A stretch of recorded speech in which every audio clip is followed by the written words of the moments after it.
This video is brought to you by GreenManGaming. Click the link below if you want to see some amazing deals on some incredible games. ULTRAKILL is a first-person shooter game that you've already heard about. Everyone's heard about ULTRAKILL. Literally, whenever any FPS game is brought up ever, someone mentions ULTRAKILL. Literally, in one of my most recent videos about Halo, I mentioned Doom Eternal, and someone timestamped that specific point asking if I had played ULTRAKILL because I said Doom Eternal was the best game ever made. Like, okay guys, we get it. You really like ULTRAKILL. And yeah, ULTRAKILL is an incredible first-person shooter, but it's not the best one ever made, and it overshadows a lot of other really cool indie FPS games that you should definitely check out, and that's why I'm making this video today. I'm going to be talking about some cool indie FPS games that just aren't ULTRAKILL, and if you do like ULTRAKILL, you know, maybe you should branch out a bit and check them out, you know? And the first one I want to talk about is Twisted Tower.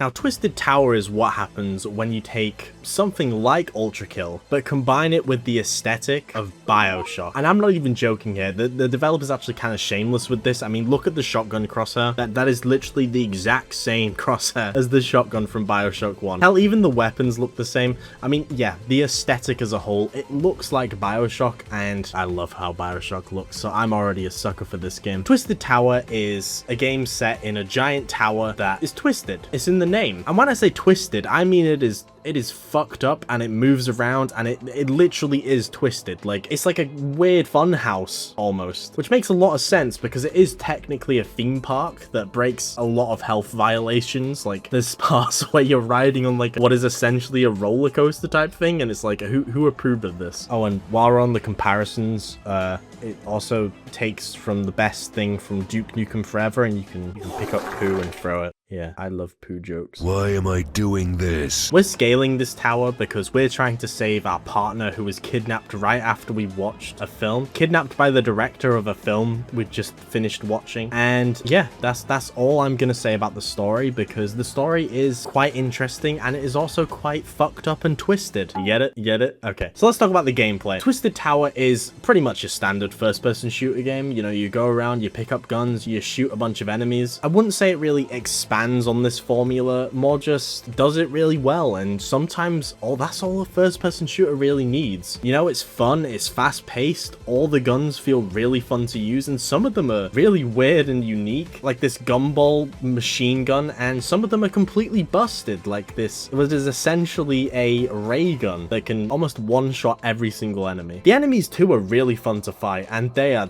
fucked up looking, man. You fight like mascots in this game, but they're not humans. They are literally like weird abomination creatures, and I love carnival horror. You know, I grew up playing the Killing Floor Summer Freak Show event, or whatever the hell it was called, and it freaked me out as a kid, and that aesthetic has stuck with me. So having us go through places where we're attacked by giant killer clowns and mascots and weird mermaid women in what is essentially a giant theme park and carnival is just right up my alley. I really like it. And because the game takes place in a weird tower that just disobeys the laws of physics, the developer can get creative with the level design. You know, it takes us through many different weird places, from a water park to a clown casino, and even the more mundane areas like the bedroom suite are really messed up and twisted. I said it again. You see what I did there? Yeah. The game has an interesting upgrade and currency system for the weapons, where you find these tickets all around fitting the whole carnival theme, and you can use these to, well, upgrade your weapons, like I said. And every single gun has an alt fire mode, and these can all range in quality, like a triple fire shot for the pistol to being able to slow down time itself with the Tommy gun. You know, they range in quality, like I say. If I was to complain about one thing though, I really don't like how the FOV view looks on the guns. Like, I feel like the arm on the guy looks way too far out. I think this is just a me problem. Like, it just looks weird, and it makes some of the animations when reloading look really stiff and disjointed,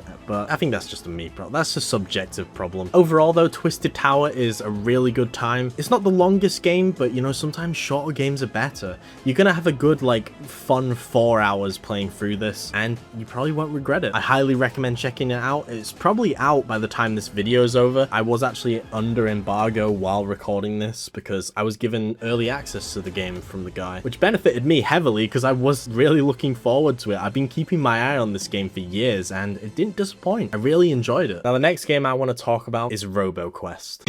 Now, personally, I'm a bit of a sucker for roguelite FPS games, especially when they're done well. If I press play on Gunfire Reborn, you won't see me for days. I get obsessed with games like that. There's something about the gameplay loop of slowly upgrading your character, getting stronger, getting really overpowered guns that feel amazing to use. Just fun. I really enjoy them. And Roboquest, on the same level as Gunfire Reborn, this shit is just so peak, and I don't see enough people talking about this game. Why is no one talking about Roboquest? It's got like a small fan base, but that fan base needs to be bigger, because Roboquest, this game is literally perfection. It is FPS perfection. Hell, I would even say it's better than Gunfire Reborn in a lot of aspects, especially visually. Roboquest goes for this like comic book aesthetic that looks really visually appealing, and this game is going to age like fine wine. It doesn't take this aesthetic half-assed either. Like, every time you shoot your gun, you get those like comic book like fight words, I don't know what the name is for them, like appearing above the gun. It's really nice. It's visually so nice to look at, and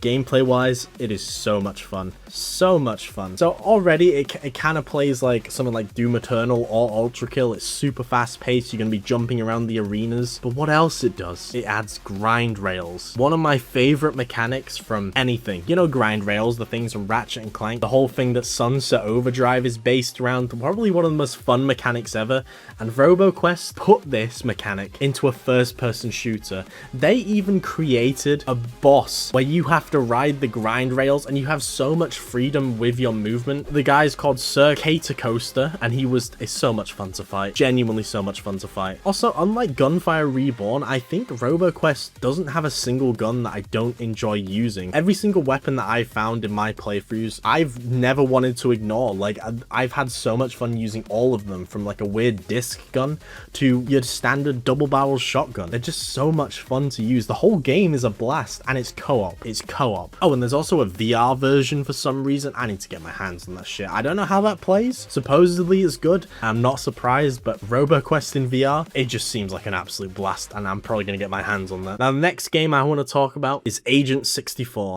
I never grew up playing GoldenEye on the Nintendo 64. I was more of a Star Fox kid or a Diddy Kong Racing guy. Everybody loves Diddy Kong Racing, right? So, you know, GoldenEye kind of just brushed past me, and whenever I saw it, I kind of thought it looked a bit shit. So I kind of went into Agent 64 with no nostalgia and a bit of hesitation, but yeah, no, I kind of regret feeling that way, and I kind of wish that I did grow up playing GoldenEye, because Agent 64 is such a unique feeling first-person shooter. Because it plays like GoldenEye, which was heavily designed around the weird alien controller for the N64, there's a heavy focus on aim assist. Your gun basically locks onto enemies nearby, where you just kind of have to shoot and hope for the best. But something about this feels really like fun. Like, it doesn't feel half-assed and make you feel like the game's playing for you. Like, you can still die really easily. It makes you feel like a secret agent. I don't know how to describe it. It is just so much fun playing this game, and it feels so satisfying. Every single gun that I've come across, so fun to use. Even the shotgun,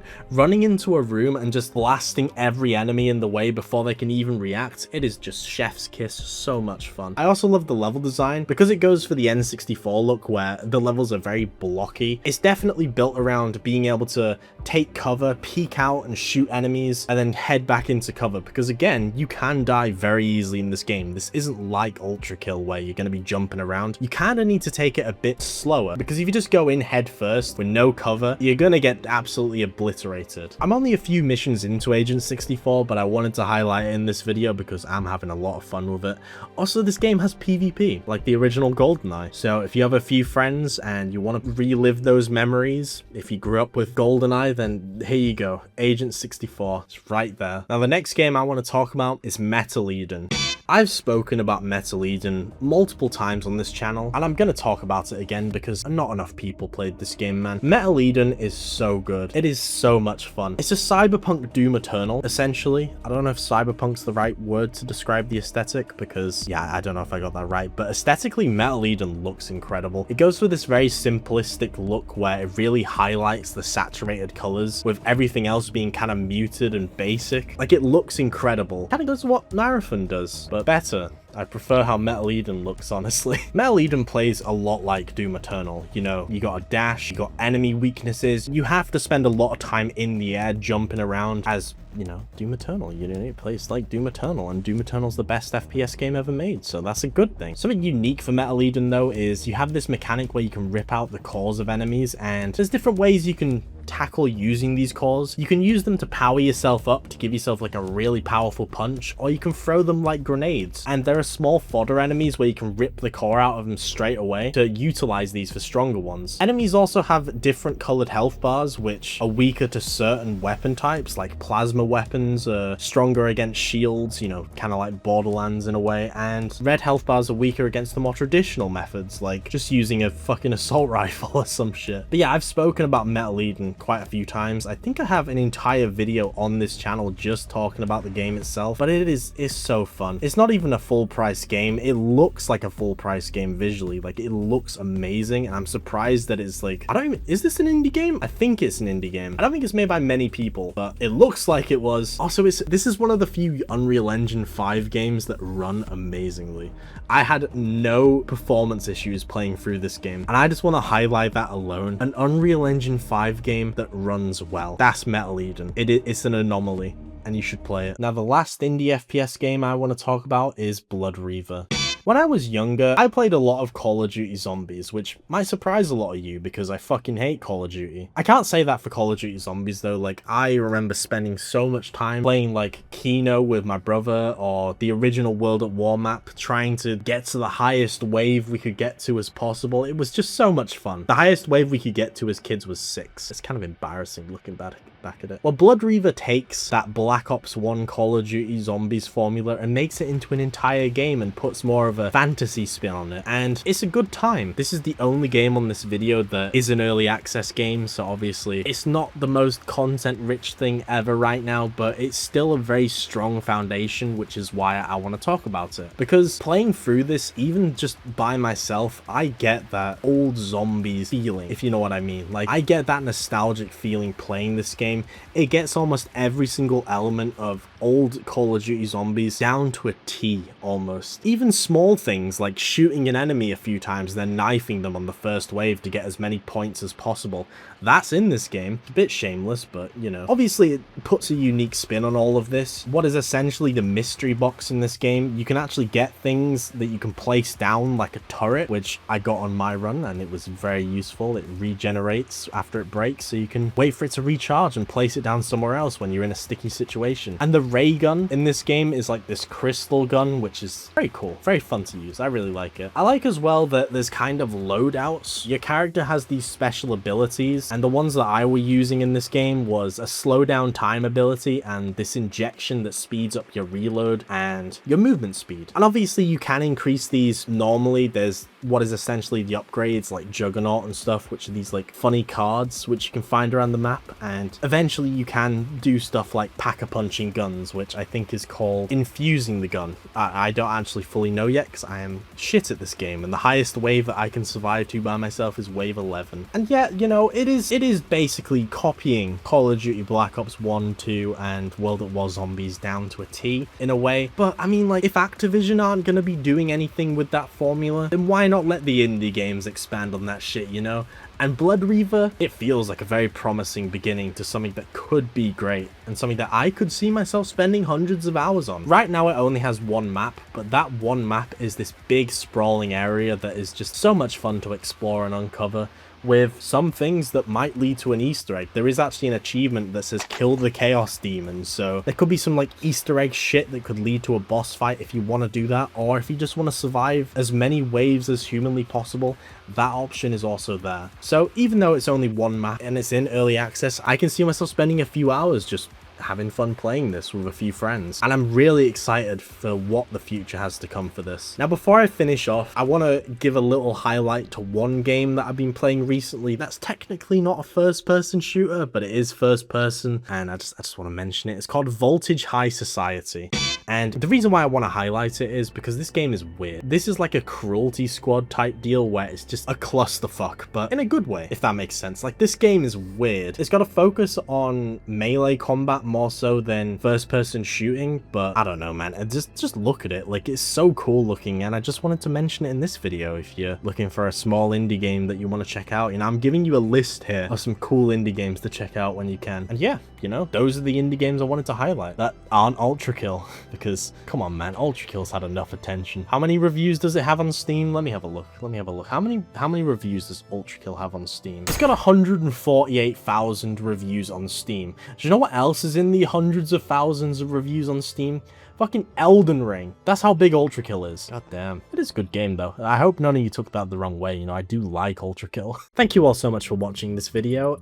You may have noticed if you've come from the main channel that this was a series on the main channel, and I thought it'd be more fitting on this one, you know, because, you know, I do a bunch of like list style videos, and yeah, it just got overly ambitious on the main channel, as did my backlog series, and you know what happened. So yeah, I thought I'd move it over here, and it gives me an opportunity to showcase some more cool indie FPS games that deserve people's attention. I hope you all enjoyed watching this video, and before I go, I just want to say huge thank you to GreenManGaming, the sponsors of my channel. They are my go-to storefront to buy Steam games. They do incredible deals almost all the time. Currently, they have a bundle for Warner Bros. Games. For £9, you can get all of the Shadow of Mordor games, Mad Max, the Fear collection. Speaking of good shooters, Fear, the first Fear game is worth it alone. That game is so good. But yeah, click the link below if you want to check them out for yourself. But before I go, huge thank you to my Patreon supporters. Thank you guys for so much for supporting me. Genuinely. I'm gonna keep saying it. In every single video, I'm going to be thanking you guys for your support because it means the world to me. The same goes for the channel members. You guys are the absolute best. Thank you so much for your support, and I'm going to give another word to comment to confuse people that I'm going to heart. I want you to comment the word twisted, and I will heart your comment if you say that. You can use it creatively in a sentence, or you can just comment the word. It helps me with engagement, and it also confuses the fuck out of people who see all the comments and they're just like, what am I missing here? But yeah, thank you all so much for watching. Thank you so much for supporting me, and I'll see you all in the next one.